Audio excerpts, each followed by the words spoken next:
মৃত্যু জীবনের পরম সত্য, যা কেউ অস্বীকার করতে পারে না। জীবন শেষ হওয়ার আগেই মৃত্যু নিয়ে ভাবা শুরু করা উচিত। যে জন্মগ্রহণ করেছে তাকে মৃত্যুবরণ করতেই হবে, এটাই প্রকৃতির চিরন্তন নিয়ম। যারা চলে গেছে তারা আমাদের মনেই এবং প্রার্থনায় চিরকাল বেঁচে থাকে। প্রিয়জন চলে গেলে দোয়া করা ছাড়া মানুষের আর কিছুই করার থাকে না। চোখের জল সময়ের সাথে শুকিয়ে যায়, কিন্তু মন থেকে প্রিয়জনদের মৃত্যুর শোক কখনো মুছে যায় না। মানুষ যদি মৃত ব্যক্তির আর্তনাদ দেখতে এবং শুনতে পেত, তাহলে মানুষ মৃত ব্যক্তির জন্য কান্না না করে নিজের জন্য কাঁদত। মানুষ প্রতিদিন তার মতো অনেক মানুষকে মৃত্যুবরণ করতে দেখে, কিন্তু নিজের মৃত্যুর কথাই ভুলে যায়।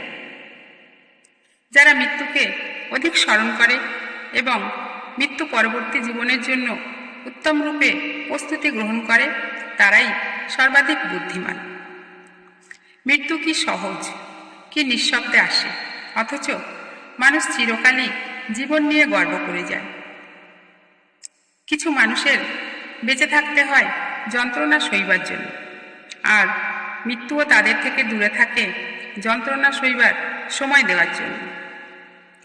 একদিন আমরা সবাই মরে যাব, এই জন্যেই পৃথিবীটাকে এত সুন্দর লাগে।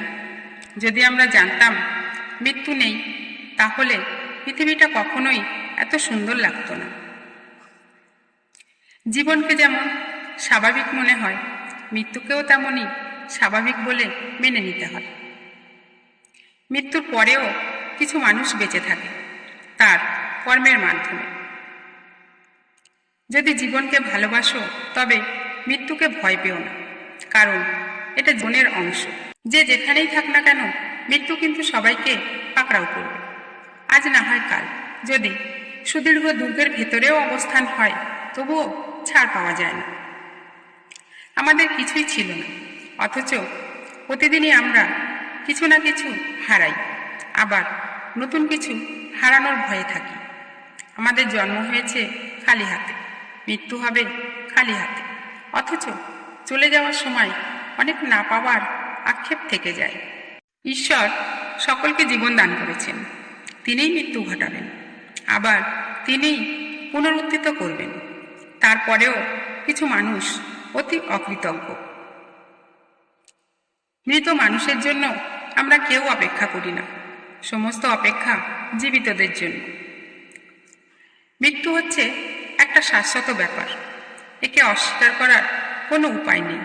আমরা যে বেঁচে আছি, এটাই একটা চমৎকার।